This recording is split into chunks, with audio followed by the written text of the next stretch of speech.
Dalam video tersebut, pengunjung mal tampak berkerumun menunggu pertunjukan barongsai.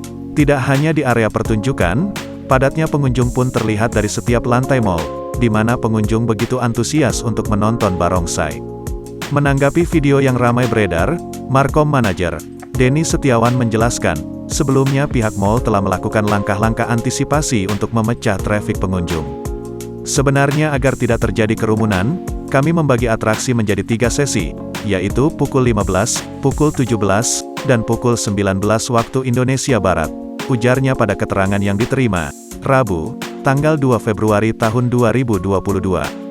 Namun, kata Denny, antusias pengunjung yang sangat tinggi mengakibatkan kerumunan jauh sebelum atraksi dimulai. Hal ini pun diakuinya di luar perkiraan pihak mal. Pihak mal juga terus-menerus melakukan imbauan kepada pengunjung untuk menjalankan prokes melalui paging mal dan MC di panggung, tambah Denny. Meskipun ramai dengan ribuan pengunjung, Denny menyebutkan Mall Festival Citylink menerapkan protokol kesehatan dengan ketat. Pengunjung yang masuk ke dalam mal harus scan barcode terlebih dahulu via aplikasi Peduli Lindungi dan wajib memakai masker, ungkapnya. Ia pun mengungkapkan, sebenarnya lonjakan pengunjung tidak terlalu besar pada saat Imlek.